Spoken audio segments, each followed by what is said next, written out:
네, 오늘 오경에서 길어 올리는 희망 아이디어 6번째 시간 설교 제목은 하나님의 부르심입니다. 우리가 읽은 창세기 22장 2절 말씀이죠. 지난주에 이어서 왜 아브라함이 선택되었을까요? 하나님은 왜 아브라함을 특별히 불러주셨을까요? 왜 아브라함인가? 여러분들 각자에도 물어볼 수가 있겠죠. 왜 나인가? 왜 하필 나인가? 또 왜 특별히 나인가? 그 이유는 무엇인가? 무엇 때문에, 어떤 목적 때문에 하나님은 나를 부르셨을까?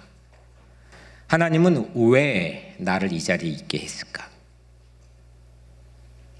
때론 좋은 일로도, 때로는 당혹스러운 일 앞에도, 또 버거운 일에도 하나님은 끊임없이 우리를 콜링해 주시는데 왜 나일까?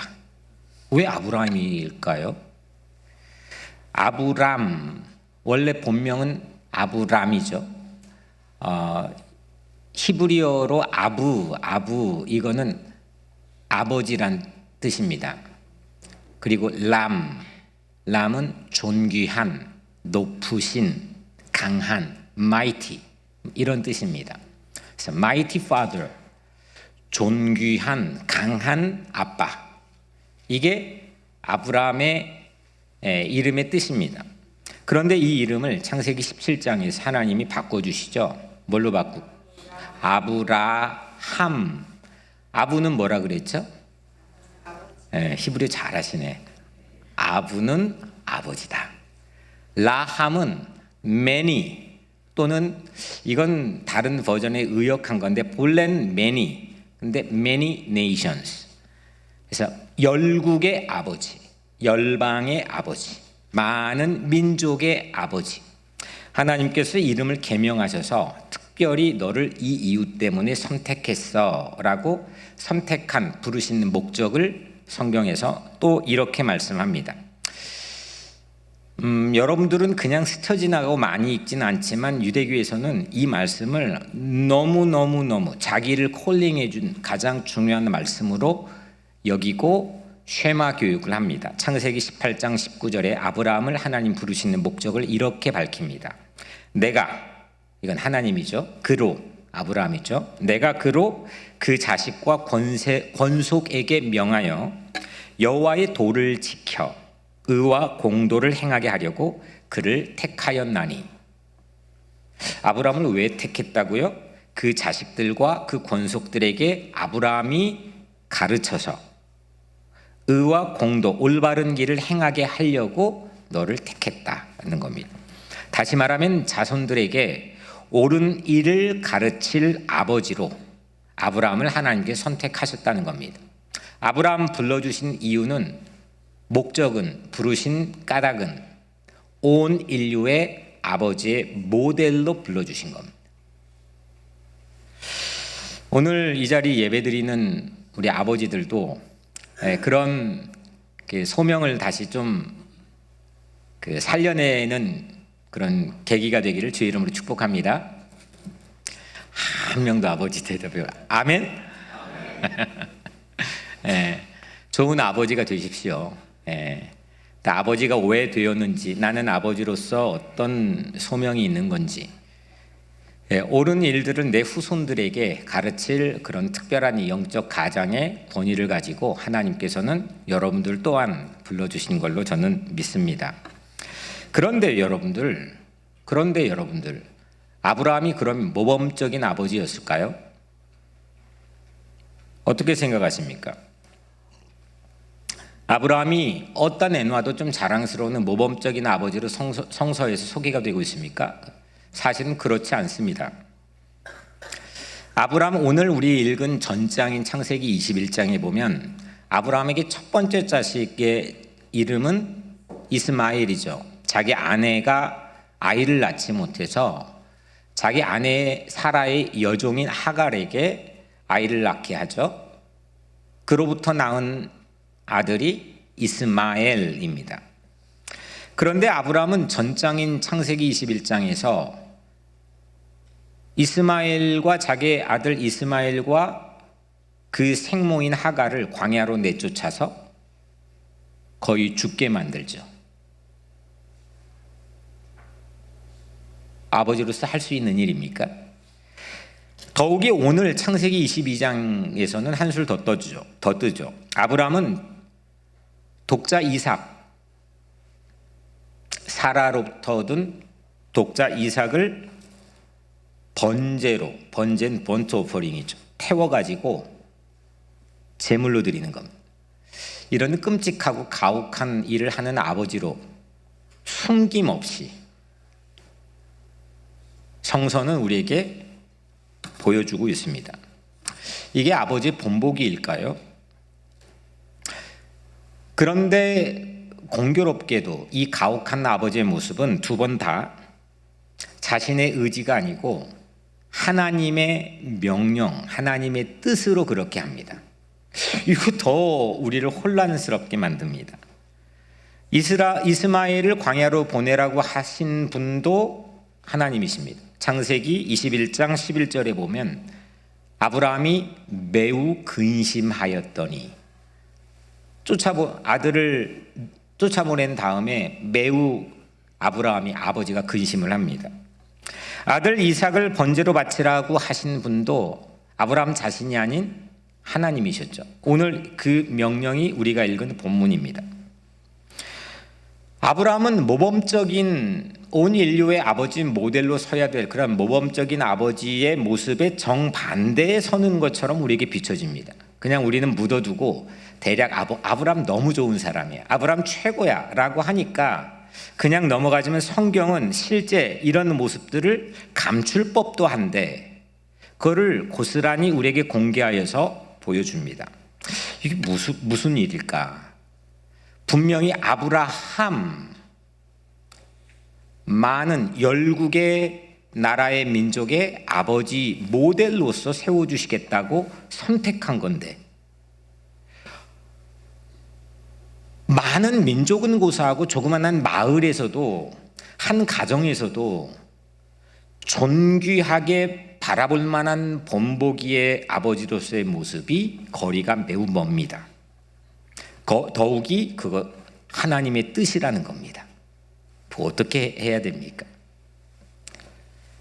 하나님께서 아브라함을 열국의 아버지로 부르셨는데 왜 아브라함을 그 본보기의 반대편에 아브라함을 서게 자꾸 밀어붙이시는 걸까요?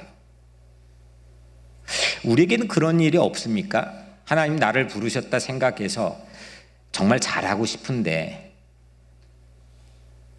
좋은 모습으로 비춰지고 싶은데 열매도 맺고 싶은데 때론 당혹스럽게도 하나님은 나를 그 자리에 서 있지 않게 하고 전혀 다른 곳에 서 있게 할 때도 우리는 마주하게 됩니다.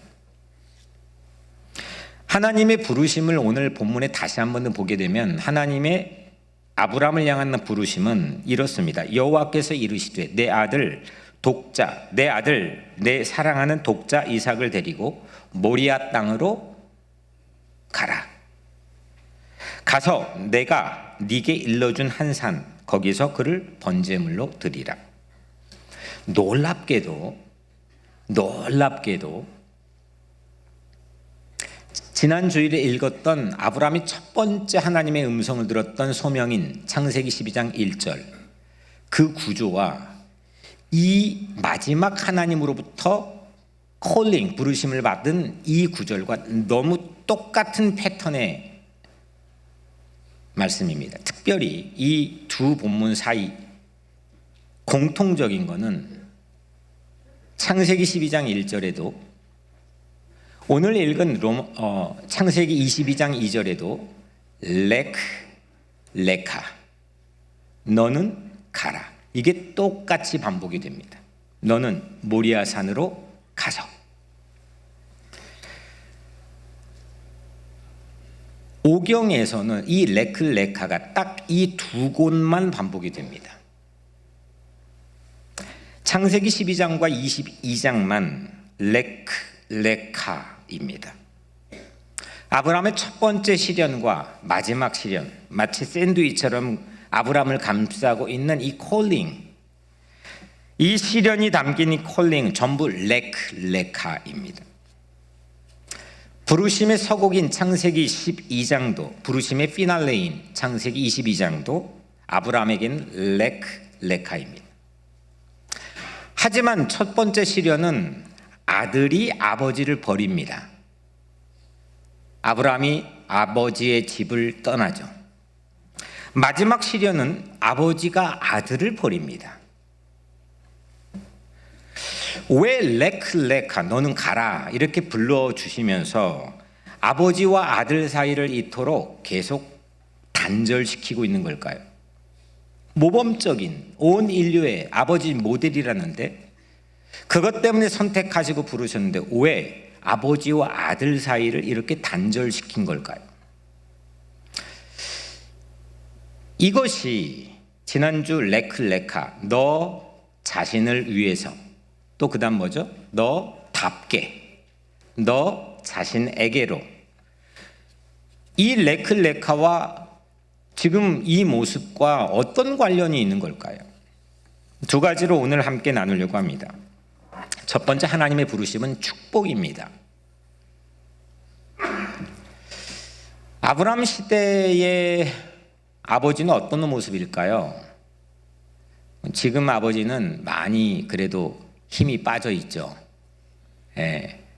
집에 가서 눈치도 봐야 되고 사회적으로 누가 잘 그 권위를 인정해 주는 것도 과거에 비해서 덜하죠. 불과 몇십 년 전, 1970년, 60년대만 해도 한국 사회에서 아버지는 절대 권위를 가지고 있는 존재였습니다. 그런데 그것과는 비교도 되지 않을 만큼 이 아브라함 시대 아버지는 어떤 모습이었을까요? 여러 가지 고고학적인 도움을 받아보면 이때 아버지는 절대 사제와 같습니다. 사제. 왜 그러냐면 각 가족은 고유의 신을 가지고 있었답니다. 그리고 아버지는 재물을 그 가족을 대표해서 바치는 사제 역할을, 사제의 기능을 감당했습니다. 신과 중재자가 아버지였습니다. 이런 수컷 우두머리의 절대지배, 수컷 우두머리가 가지고 있는 절대지배는 왜 그 전통사회에 중요하냐면 그것이 곧 생존하게 만드는 미덕입니다. 이 아버지의 권위가 무너져 버리면, 또 아버지가 없는 집안이라면 이건 완전히 잡아먹히기 딱 십상인 그런 과거의 전통적인 당시 아브라함 시대의 사회였습니다. 이게 당시의 사회였습니다. 그런데 모세오경은 이런 고대의 사고방식과 절연하는 겁니다. 이집트에 430년 동안 노예로 살았습니다. 내일 일어나도 노예고 내년이 돼도 노예고 그렇게 430년 동안을 한 겁니다. 그러면 노예의 근성이 체질화가 된 겁니다. 누군가가 절대지배를 통해서 자기를 움직여줘야만 내가 움직일 수 있는 메커니즘입니다. 근데 하나님이 모세오경을 광야에서 주셔서 하나님이 가라고 하신 젖과 꿀이 흐르는 새로운 이 약속의 땅은 전혀 새로운 질서를 가지고 사는 것입니다. 그래서 모세오경은 약속의 땅에 딱 맞는 새로운 교육입니다. 다 이전에 그 아버지의 절대 권위가 가지고 있는, 그로 인해 가지고 있는 사회적 폐단이건 뭐든 간에 다 이거를 때를 빼버리고 새로운 이 약속의 땅에 걸맞는 오경을 주시는 겁니다.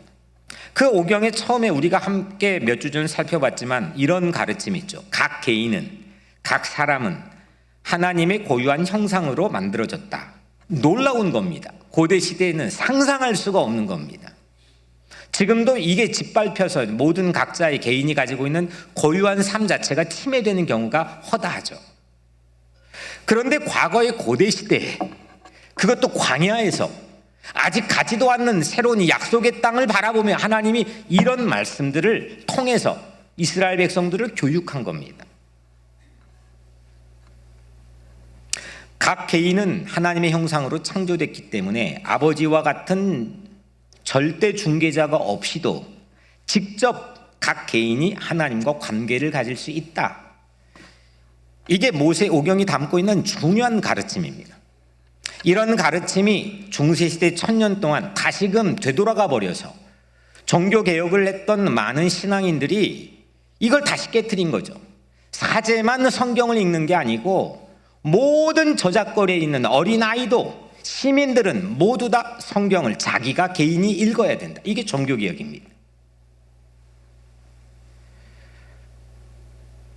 그렇게 시대가 이렇게 과거의 패단이 짙게 드리워져 있는, 그냥 당연한 거지. 이전에 했던 건데, 이게 우리의 생존 방식이었는데, 이게 사고 방식인데, 그렇게 했잖아. 우리 아버지도 이렇게 했고 우리 작년에도 그렇게 살았잖아. 하지만 하나님의 사고방식으로 넘어가기 위한 급격한 단절은 어떻게 이루어지는 걸까요? 여러분들 각각의 개인의 삶에서는 이거 안 해야 되는데, 이거 넘어가야 되는데, 이걸로부터 벗어나야 되는데, 그거 어떻게 이루어집니까? 이런 급격한 단절은 어떻게 이루어집니까? 마음대로 되지 않는 일 어떻게 이루어집니까? 그거는 심각한 분리, 심각한 단절, 심각한 탈구 없이는 이런 단절이 일어나지 않습니다. 성경은 매번 십자가에까지 매번 이런 심각한 탈구, 심각한 단절을 통해서 하나님은 이런 일들로 우리에게 인도하십니다. 바로 이 분리가, 이 떼어내는 분리가 바로 아들을 바치라는 아브라함을 향한 하나님의 부르심이었습니다. 그것이 아브라함의 시작과 끝에 레클레카로 일어나고 있는 일입니다. 아버지의 집을 떠나라. 야, 네 아들로부터 분리해라. 창세기 12장에서 레클레카는 아버지의 데라로부터 아브라함을 분리시킨 거고, 창세기 22장에서 레클레카는 아들로부터 아버지를 분리하는 특별한 부르심이었습니다. 굉장히 어려운 과정이죠. 이건 내 힘으로는 불가능한 과정이죠. 결심과 결단 아니면 내 의지나 노력을 가지고 되지 않는 일이죠. 새로운 사고방식은, 특별히 하나님의 사고방식은 이런 고통의 산고를 통해서만 이루어집니다. 하나님의 사고방식은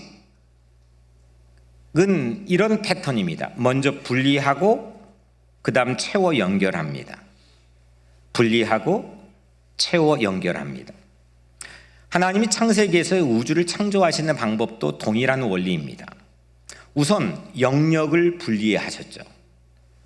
낮과 밤을 분리했습니다. 물, 위의 물과 아래의 물로 분리했습니다. 바다와 육지를 분리했습니다. 세 가지를 하나님은 분리했습니다. 떼어냈습니다. 그리고 그 다음에 그 분리된 비트윈 사이의 공간을 채우셨습니다. 이것이 하나님이 세상을 창조하신 원리입니다. 그리고 오늘 이 말씀 안에서 하나님은 새로운 인간 관계를 위해서 이 원리를 적용하시죠.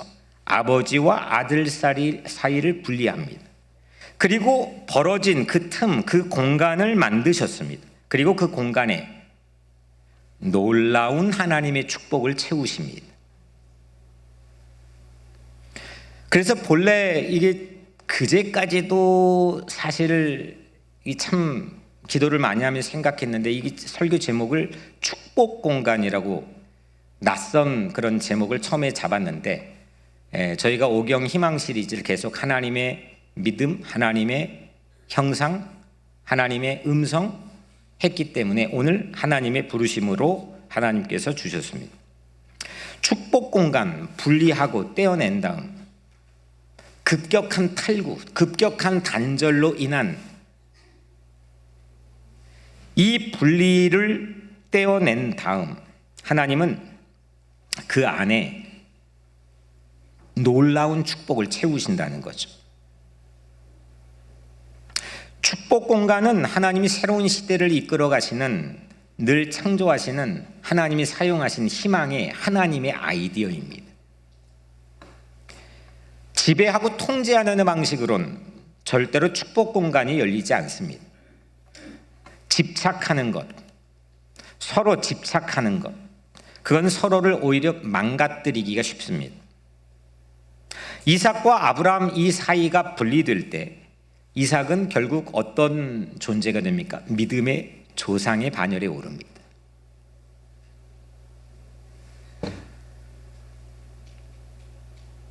모리아 산에서 아브라함은 지금 이삭 아들을 번제물로 바치는 그 과정에서 그 행위는 이 어렵게 100세 얻은 아들을 하나님의 자녀로 놓아주는 겁니다. 모세의 어머니 요게벳도 나일 강가에서 모세를 갈대 상자에 담아서 2살도 채 되지 않는 이 아기를 갈대 상자에 담아서 나일 강가에 떠내려 가게 하죠.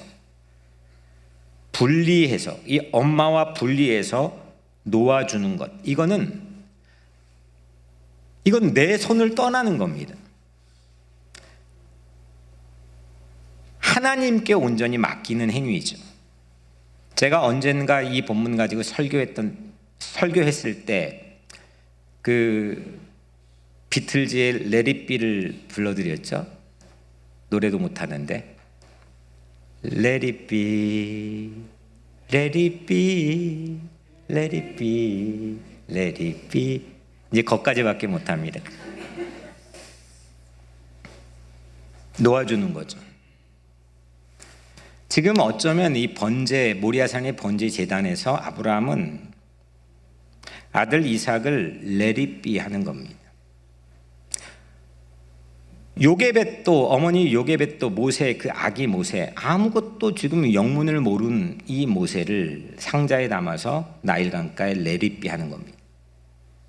누이를 보냈습니다. 혹시 넘어질까?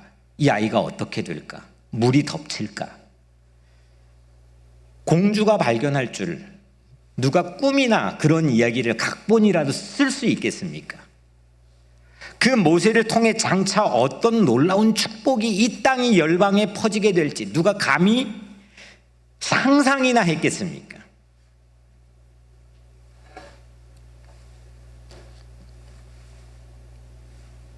제가 어린 시절에 고아원에 분리가 되었기 때문에 오늘의 축복의 이야기들, 축복의 스토리들을 누릴 수 있는 것 아니겠습니까? 분리를 상처로만 받을 일이 아니라는 겁니다. 이게 그냥 아브라함이 했으니까 오케이, 이거 원더풀, 그렇게만 묻어두자는 게 아닙니다. 이건 온 인류의 아버지의 모델로 부르고 선택했는데 이건 너무 모순입니다.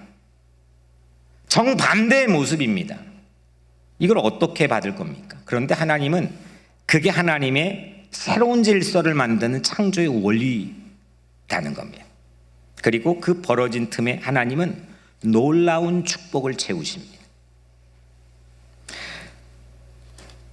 하나님의 연출이죠. 자녀들이 위대한 하나님의 세계로 날아가려고 할 때 조마조마합니다. 아버지는 이게 잘 날아갈까? 가다 꼬꾸라질지.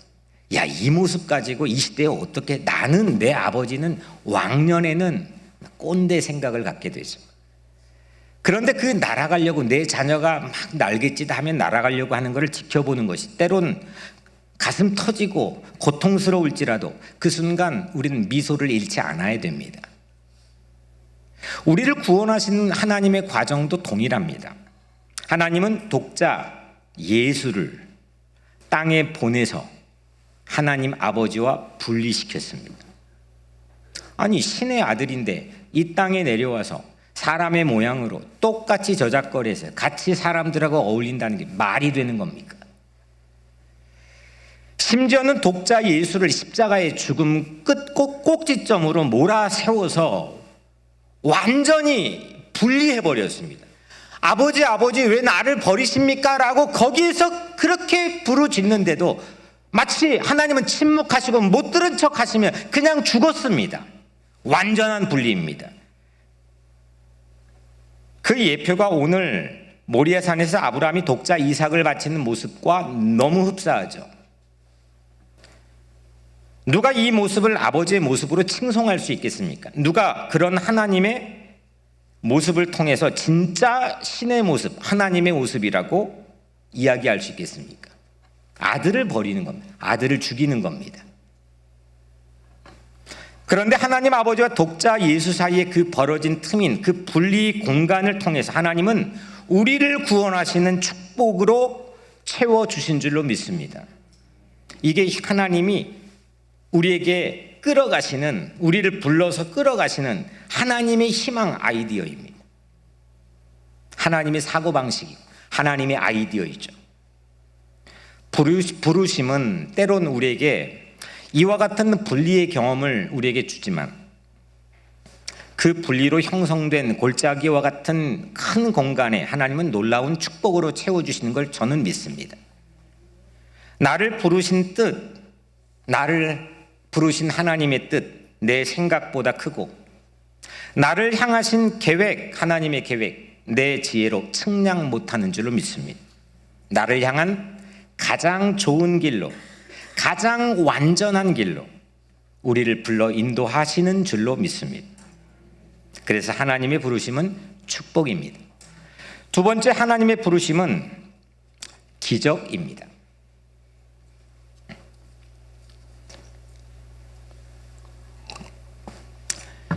아브라함은 어떤 아버지가 될지에 관해서 하나님께 음성을 4번 듣습니다. 먼저 창세기 12장 2절에 내가 너로 큰 민족을 이루고 큰 민족을 너를 통해 이루어주. 창세기 13장 16절에 내 자손이 땅의 티끌같이 많게 하리니 땅의 티끌처럼 많게 해주시겠다. 창세기 15장 5절에 하늘을 우러러 무별을 셀 수 있나 보라. 네 자손이 이와 같으리라. 하늘의 별처럼 아브라함 네 자손이 네 후손이 많아지게 될 거다. 마지막 창세기 17장 5절 이름 계명하는 그 절수에 너를 여러 민족의 아버지가 되게 함이니라. 여러 민족의 아버지가 되게 해 주시겠다. 아브라함은 땅의 티끌 하늘의 별 같은 큰 민족의 아버지가 되는 하나님의 부르심을 받았습니다. 그런데 여러분, 현실은 어떻습니까? 아브라함의 현실은 어떻습니까? 아브라함은 첫 번째로는 그래 내가 직접 아이를 못 낳아도 내 형의 아들인 조카 롯에게 그 역할을 주실지 몰라. 그 조카 롯을 데리고 가서 땅을 선택하게 하죠. 그런데 아니었습니다. 두 번째 종이었습니다. 엘리에셀. 그런데 하나님은 너의 몸으로부터 나온 자녀라고 말했습니다. 다음 이스마엘이었습니다. 아브라함은 하나님으로부터 계속 듣기만 했습니다. 처음 입을 열어서 아브라함이 직접 하나님에게 말한 장면이 창세기 15장 2절입니다. 아브라함이 이르되 주 여호와여 무엇을 내게 주시리 하나이까? 나는 자식이 없사오니. 이게 아브라함의 하나님을 향한 첫 마디입니다. 주 여호와여 무엇을 내게 주시리 하나이까? 나는 자식이 없사오니. 그럼 나는 하나님 약속해 주셨는데 계속 약속해 주셨는데 계속 희망을 주셨는데 하나님 나에게는 무엇을 주시려고 하십니까? 그리고 주신 첫 번째 아들이 이스마엘이었습니다. 그런데 하나님은 이스마엘 아니라고 말씀하셨죠. 마침내 100세 아브라함이 이삭을 얻습니다. 그런데 오늘 본문에서 이삭을 어떻게 하라고 합니까? 모리아 산으로 가서 그 이삭을 말도 되지 않게 번제로 바치라고 말씀하셨습니다. 끝나지 않는 희망 고문입니다. 조금 살려줬다가 또 꺾어버리고 또 살려줬다가 이러면 우리는 어떻게 됩니까? 미치는 거죠.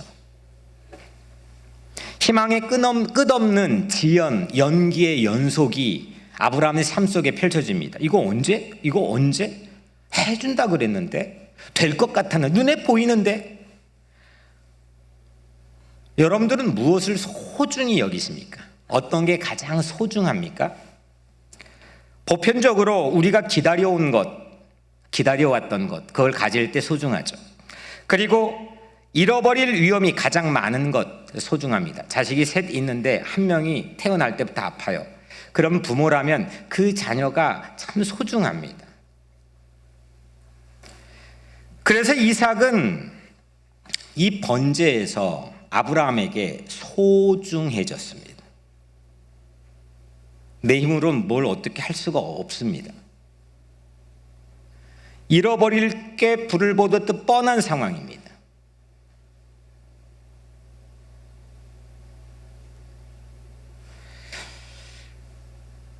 신앙이라고 하는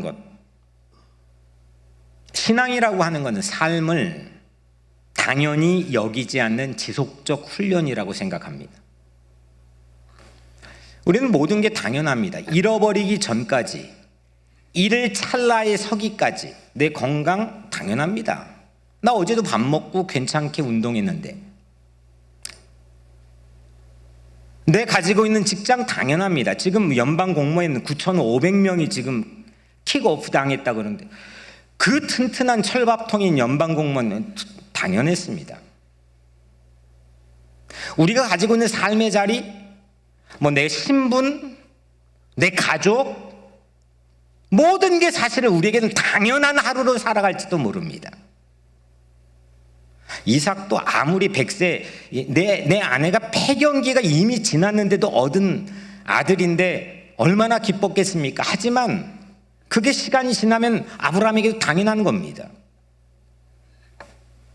그런데 그것이 당연하지 않다는 것, 삶이라는 게 어떤 것 또한 경이로울 뿐 당연하지 않다는 것, 그걸 지속적으로 훈련하는 게 저는 신앙이라고 생각합니다. 여러분들 이스라엘은 자유를 매우 중요하게 여깁니다. 모세 오경에서 자유를 향한 정의의 그들의 모습은 정말 탁월합니다. 미국의 독립선언문, 1789년에 만들어진 독립선언문, 그 뒤에 미국의 민주주의, 전부 다 모세 오경에서 왔다는 것 신년에서 나누지 않았습니까? 왜 그들이 자유를 소중하게 생각합니까? 그들은 자유가 없는 노예 출신이기 때문입니다. 그들은 용기 있는 어떤 숫자 넘버보다, 우리는 국회의원 숫자가 몇 명이냐, 또 이게 몇 명이 동포사회냐, 이걸 세고 있잖아요. 그들은 그걸 세지 않습니다. 그들은 용기 있는 신앙을 중요하게 생각합니다. 왜입니까? 그들은 늘 언제나 적은 숫자의 민족이었습니다. 그래서 당연하지 않습니다. 그들은 사망의 음침한 골짜기를 수도 없이 다녔습니다. 그래서 생명이라는 것, 삶이라는 것 중요합니다. 예언서 시대 때, 예언자의 시대 때 두 차례 포로기로 끌려 그들은 평화를 깨트렸습니다. 예언자들이 그토록 평화를 샬롬을 외쳤던 예언서의 가장 중요한 핵심이, 이유는 평화를 잃어봤기 때문입니다. 당연하지 않는 겁니다. 당연하지 않는 사람이 당연해야 되는 가치를 바라볼 때 그게 시대적 화두로 만들 힘이 생기는 겁니다. 모든 걸 당연하게, 너도 있는 거 당연하고 내 자식도 있는 것도 당연하고, 거기로부터는 새로운 게 나올 수가 없는 겁니다. 창의적인 힘은 당연하지 않다고 하는 관찰에서 나오는 겁니다. 아브라함은 오늘 이 번제 제단을 버려놓고 이삭을 올려놓고 결박한 다음에 그 바치는 그 테스트 시험에서 이삭이 더 이상 내게 당연하지 않다는 걸 알게 되었습니다. 잃어버릴 순간이 아니라면 우리 모두에게는 모든 게 당연합니다. 나 예전에 했다는 겁니다. 힘이 떨어져도 당연합니다.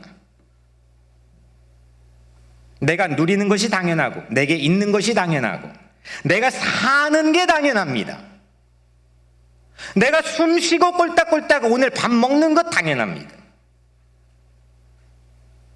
그래서 오만해집니다.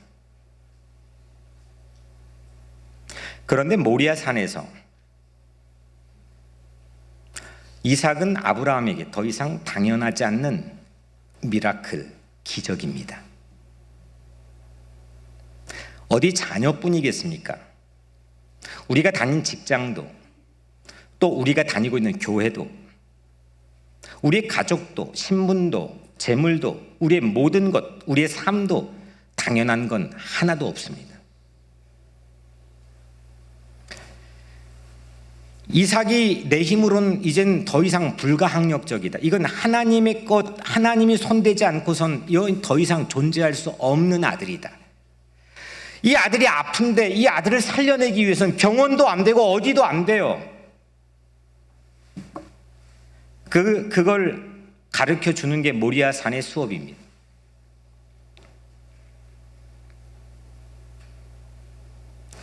이삭은 아브라함에게 당연하지 않는 기적이 되었습니다.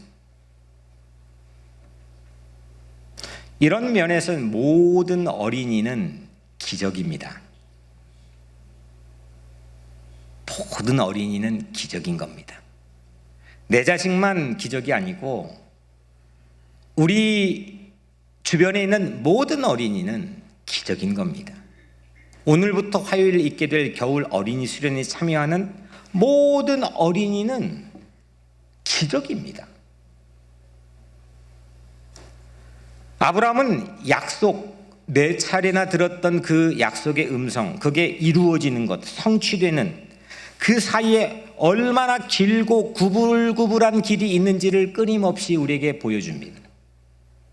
그래야만 소중하고 그렇게 얻어야만 기적인 겁니다. 소중히 여길 수 있는 우리의 준비가 될 때까지 하나님은 지연하시고 또 지연하십니다. 그래야 보석이 보석인 것을 알게 됩니다. 모든 게 당연합니까? 내가 낳으면 자식이 당연한 겁니까? 내가 입혀주면 잘 크는 게 당연한 겁니까? 여러분들의 소유라면 그럴 수 있습니다. 그런데 여러분들 손으로 할 수 없는 불가항력적인 순간이 우리 삶엔, 내 자녀들의 삶에는, 우리 주변에는, 이 세상에는 너무나 많이 있습니다.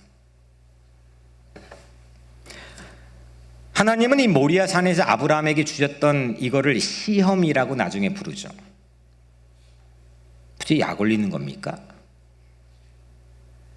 이 모리아 산에서 아브라함의 시험은 어떤 의미가 있는 건지를 수없는 사람들이 묻고 답하죠. 보편적으로 우리는 그 아브라함의 시험이 네 아들을 제물로 바칠 용기가 있는지 없는지를 확인하는 시험이라고들 이야기합니다. 그런데 그렇지 않습니다. 성경의 모압 왕 메사와 같은 이교도들도 자기 아들을 바치는 용기를 보여줍니다. 아브라함이 사랑한 것까지도 포기할 수 있는 그런 마음이 있는지를 확인하려고 하는 시험이라고 얘기합니다. 근데 그것도 저는 아니라고 생각합니다. 그런 것이라면 아브라함은 오늘 본문 이전에 이미 몇 번이나 보여줬습니다. 이 아브라함이 마주하고 있는 이 시험은 정말 모순처럼 보이는 이 상황에서도 살 수 있는지, 하나님을 신뢰하며 사는지, 그거를 확인하는 시험입니다. 우리는 모순이 오면, 뭔가 희망 고문의 지연이 오면, 내게 근거가 없으면, 내 이성이 납득이 안 되면 가차없이 포기해버립니다. 첫 번째 설교했던 하나님의 믿음의 원리가 늘 뒤집히는 게 바로 이 이유입니다. 하나님이 나를 속아도 믿어주시는 것 때문에 내가 믿는 게 아니고, 내가 받아들이고 내가 이유가 있고 내가 합리적으로 수용 가능한 것들을 가지고 믿습니다. 그게 어그러지면 우리는 흔히들 시험에 빠졌다고 얘기합니다. 그런데 모리아산에서 아브라함이 마주한 시험은 이렇게 모순처럼 보이는, 온 인류의 아버지 모델로 세우신다고 해놓고 이렇게 아버지가 가혹한 행위를 아버지가 어디 있습니까? 라고 하는 그런 모순의 상황에서도 어떻게 사는지, 믿으며 사는지, 희망을 포기하지 않고 사는지, 그거를 시험하고 확인하는 그런 시험이었다는 겁니다. 우리도 모순 속에 삽니다. 정말 말도 안 되는 모순이 지천에 깔려 있습니다. 시대적인 모순, 사회의 모순, 가정의 모순, 내 개인의 모순. 그런데 여러분들은 오늘 아브라함처럼 끝까지 신뢰하는 믿음의 사람으로 변화되시기를 주의 이름으로 축원합니다. 창세기 우주, 우주 단 7일 만에 만들 수는 있어도 한 사람의 변화는 요한계시록까지 가게 되는 끊임없는 하나님의 인내하심과 믿어주심으로만 가능한 겁니다. 세상의 환경, 하나님은 말씀하면 만들어졌지만 한 사람을 붙들고 한 사람을 거듭나게 하기 위해서, 주의 자녀로 삼게 하기 위해서는 하나님은 끊임없는 인내와 참으심과 기다림과 지연을 통해서 우리를 하나님의 자녀로 만들어주신다는 겁니다.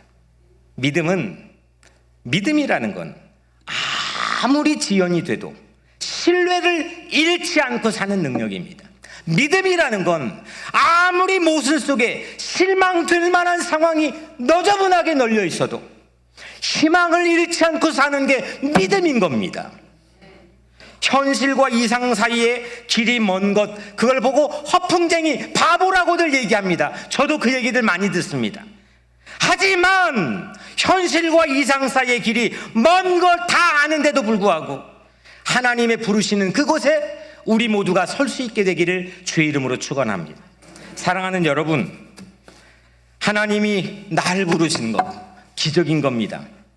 하나님이 날 부르신 것 특권입니다. 내 형편에 모순이 있고 내 형편에 실망이 있어도 하나님이 날 부르신 것, 나 같은 것 불러주신 것 특권이고 기적입니다. 결코 당연하지 않습니다. 부르심을 믿으며 살아가기를 축복합니다. 때론 가장 소중한 것, 잃어버릴 찰나의 그 분리의 상황이 있더라도 나를 부르셔서 그 벌어진 공간에 하나님은 놀라운 축복을 채워주실 줄로 믿습니다. 당연하지 않는 기적의 부르심으로 여러분들 희망의 삶을 살아가기를 축복합니다. 하나님의 부르심, 레카, 내 생각보다 크고 나를 향한 계획을 측량할 수가 없다는 겁니다. 가장 좋은 길로, 가장 완전한 길로 우리를 부르셔서 이끄시는 하나님을 바라보시길 바랍니다. 하나님의 부르심은 그래서 축복이고 하나님의 부르심은 그래서 기적인 줄로 믿습니다. 아멘.